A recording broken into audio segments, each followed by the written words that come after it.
कवि सियाराम शरण गुप्त द्वारा रचित कविता एक फूल की चाह के भाग 2 में आपका स्वागत है। पिछले वीडियो में हमने पढ़ा कि किस प्रकार उसकी बेटी शिथिल हो जाती है और मुख से कोई भी आवाज़ नहीं निकलती है। उसकी ऐसी स्थिति देख करके वह पिता मंदिर में फूल लाने के लिए जाता है। वहाँ पहुंचकर वह पूरे वातावरण में घुल मिल जाता है और प्रसाद अर्पण करके देवी को जाने के लिए तैयार होता है। तो हम देखते हैं कि वह पुष्प ले करके आगे बढ़ता है। आगे क्या होता है देखा जाए। सिंह पौर तक भी आंगन से नहीं पहुँचने मैं पाया, सहसा यह सुन पड़ा कि कैसे यह अछूत भीतर आया। पकड़ो देखो भाग न जाए, बना धूर्त है यह कैसा। साफ स्वच्छ परिधान किए है, भले मनुष्यों के जैसा। वहां से वह फूल लेकर के मंदिर के बाहर हिस्से में, आंगन में, मुख्य मंदिर गर्भगृह के बाहर आंगन में आता है। सिंह पौर यानी जहाँ पर सिंह द्वार है, वहाँ आंगन की तरफ आता है। तभी कोई उसको देख करके चिल्ला उठता है कि यह तो अछूत है, यह मंदिर में कैसे आ गया और इसने तो साफ स्वच्छ वस्त्र परिधान यानी वस्त्र कपड़े पहन करके हमें ठगा है। यह धूर्त है, यह भले मनुष्यों का रूप धर करके मंदिर में कैसे आ गया। यानी अब उसको यहाँ पर कुछ तथाकथित लोगों के द्वारा विरोध का सामना करना पड़ रहा है। अब आगे वही उसी व्यक्ति के माध्यम से कवि सियाराम शरण गुप्त जी दिखा रहे हैं कि कैसे उस व्यक्ति का जाति के नाम पर, धर्म के नाम पर विरोध किया जाता है, उस पर अत्याचार किया जाता है। पापी ने मंदिर में घुसकर किया अनर्थ बड़ा भारी, कलुषित कर दी है मंदिर की चिरकालिक सुचिता सारी। ऐं क्या मेरा कलुष बड़ा है देवी की गरिमा से भी, किस बात में हूँ मैं आगे माता की महिमा के भी। अब वह व्यक्ति जो उसे टोकता है कि यह अछूत मंदिर में कैसे प्रवेश कर गया, वही व्यक्ति कहता है कि इसने मंदिर में घुस करके बहुत भारी अनर्थ कर दिया है, क्योंकि जो मंदिर की लंबे काल से सुचिता यानी पवित्रता जो चली आ रही थी, उसको चिरकालिक यानी लंबे समय से सुचिता यानी पवित्रता जो मंदिर की चली आ रही थी, उसे आज इस व्यक्ति ने कलुषित कर दिया, कलंकित कर दिया। तब वह कवि के रूप में वहाँ पर कवि ने अपने आप को उस बेटी का बाप बनाया है। वह कहता है कि मेरा कलुष, मेरा जो पाप है, कलुष का मतलब पाप भी होता है, तो मेरा जो कलुष है वह क्या देवी की गरिमा से भी बड़ा है, जो देवी इसको सहन नहीं कर पा रही हैं। किस बात में हूँ मैं आगे माता की महिमा के भी, क्या मैं देवी की महिमा के आगे आगे बढ़ कर के हूँ।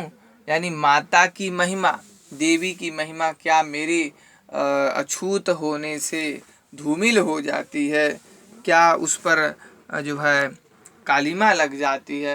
ऐसा वह व्यक्ति अछूत व्यक्ति उन लोगों से कहता है। आगे कभी उसके माध्यम से अपने विचारों को रख रहे हैं। आगे वे कहते हैं, माँ के भक्त हुए तुम कैसे, करके यह विचार खोटा, माँ के सम्मुख ही माँ का तुम गौरव करते हो छोटा। कुछ न सुना भक्तों ने, झट से मुझे घेर कर पकड़ लिया, मार मार कर मुख के घूंसे धम से नीचे गिरा दिया। कवि कहता है कि लोगों ने मेरी बातों को सुना ही नहीं, मैंने उनको धिक्कारा कि तुम माँ के भक्त कैसे हो। यह विचार, खोटा विचार करके कि माँ की महिमा जो है मेरे अछूत होने से जो है कलंकित हो जाती है, कलुषित हो जाती है, ऐसा जो विचार ला करके तुमने जो है उन्हें जो है छोटा दिखा दिया है। माँ की महिमा के सामने मेरे अछूतपन को बड़ा दिखा दिया है। तो इससे जो है उन लोगों को बहुत बड़ा झटका लगता है और वे जो है इस बात से रोष में आ जाते हैं, गुस्से में आ जाते हैं। और उन तथाकथित भक्तों ने क्या किया, झट से उसे जो है धक्के मार करके मुंह का घूंसा मार करके उस सिंह पौर से, उस आंगन से जो है नीचे जो है उसे गिरा दिया। अब मेरे हाथों से प्रसाद भी बिखर गया, हा सब का सब। हाय अभागी बेटी, तुझ तक कैसे पहुंच सके यह अब। कहता है कि मेरे हाथ में जो प्रसाद था वह तो सब बिखर गया, क्योंकि इतना मार खाया बेचारा, और तुम्हारे पास तो वह नहीं पहुंच पाया। अंतिम बार गोद में बेटी तुझको ले न सका मैं, हा एक फूल माँ के प्रसाद का तुझको दे न सका मैं, हा करके यहाँ शोक जो है व्यक्त कर रहा है पिता कि मैं तुम्हारी अंतिम इच्छा को पूरी नहीं कर पाया, तुम्हें देवी का पुष्प नहीं दे पाया, क्योंकि और ना ही अंतिम बार तुम्हारा सिर जो है मेरी गोद में रहा। यानी तुमने मृत्यु का भी आलिंगन जो है मेरे अभाव में किया है, तुमको मृत्यु भी मेरे कमी में मिली है। तुम्हारी मृत्यु जो है पूरी तरह से कमी में चली गई, तुम्हारी अंतिम इच्छा भी मैं जो है पूरी नहीं कर पाया। तो इस तरह से कवि यहाँ पर इसको इस कविता के माध्यम से जो छुआछूत की जो कुप्रथा हमारे समाज में चल रही थी उस पर जो है इन्होंने व्यंग्य किया है, प्रहार किया है।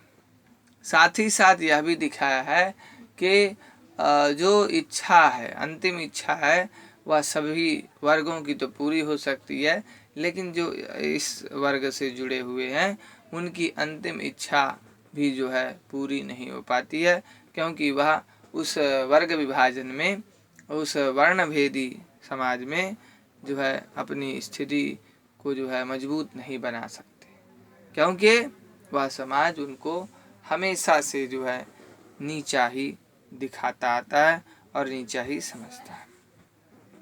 तो इस तरह से हमने यह कविता जो है समाप्त की। अब इसमें जो आपको वर्ड मीनिंग का अगर कोई प्रश्न है तो हम फिर से जो है एक एक मीनिंग जो है आपको बता दे रहे हैं। सुखिया जो है उस लड़की का नाम है, बहुत रोकता था सुखिया को। सुखिया उस लड़की का नाम है जो बीमार है, ठीक है। इसके बाद ताप तप्त यानी ताप से तपा हुआ, ठीक है, उसे जो है बुखार है, इसलिए ज्वर में विह्वल हो बोली, ज्वर से व्याकुल हो करके, ज्वर से विह्वल हो करके वह ऐसा कह रही है। इसके बाद क्रमशः कंठ क्षीण हो आया, यानी उसकी आवाज़ धीरे धीरे क्या हो गई, कम होने लगी, वह बोलने में अब अशक्त हो गई थी, उसके पास ऐसी शक्ति नहीं थी। और इसके बाद है अलस कब दोपहरी, अलस यानी अलसाई हुई, कब दोपहरी आ गई, स्वर्ण घनों में कब रवि डूबा, कब लौटी संध्या गहरी, घन यानी बादल में, सुनहरे बादलों में कब जो है वह सूर्य अस्त हो गया, कब संध्या गहरी यानी काली सांझ आ गई, इसका भी जो है पता नहीं लगा। सभी और दिखलाई दी बस अंधकार की ही छाया। यहाँ पर तिमिर माने भी जो है अंधकार है, कितना बड़ा तिमिर आया। इसके बाद अटल शांति सी धारण करके धरती जो है चुपचाप बैठी है। अटल यानी ऐसी शांति जो कभी भंग होने वाली ना हो, हमेशा कायम रहे। ठीक है। ऊंचे शैल शिखर के ऊपर, शैल यानी पर्वत, शिखर यानी चोटी। और इसके बाद सरसिज विहसित थे, सोने का कलश है, उसमें जो है सरसिज यानी कमल की नक्काशी जो है बनी हुई है। रवि कर जाल यानी रवि की किरणें, सूर्य की किरणें। ठीक है। मुखरित उत्सव की धारा।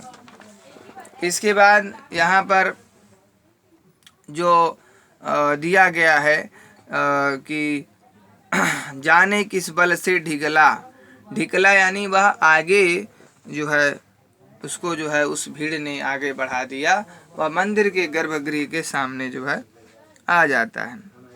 इसके बाद सिंह पौर यानी सिंह द्वार, जो मंदिर का अगला हिस्सा होता है आंगन से पहले, उसको सिंह द्वार या सिंह पौर जो है कहा जाता है। इसके बाद परिधान माने मैंने बता ही दिया कि वस्त्र होता है, और धूर्त यानी जो किसी को ठगता है। कलुषित यानी जो है गंदा, कलुषित यानी अपवित्र। चिरकालिक यानी लंबे समय से जो चला आता है उसको चिरकालिक कहते हैं। शुचिता यानी पवित्रता, सूची यानी पवित्र, शुचिता यानी पवित्रता, उसी से सूची से ही शौच वर्ड बना है। और कलुष यानी पाप, दोष। इसके बाद ये यहाँ पर विविध तरह के जो शब्द हैं मैंने उनकी जो है मीनिंग आपको बताई। यहाँ पर अब कोई ऐसा शब्द नहीं है जिसकी मीनिंग आपको कठिन लगे। तो इस तरह हमने आज इस सियाराम शरण गुप्त द्वारा रचित कविता को जो है समाप्त किया है। और इस पे जो प्रश्न बनते हैं उसका जो है हम एक अलग वीडियो बनाएंगे, और फिर जो है नेक्स्ट वीडियो में हम फिर से मिलेंगे। तब तक के लिए धन्यवाद।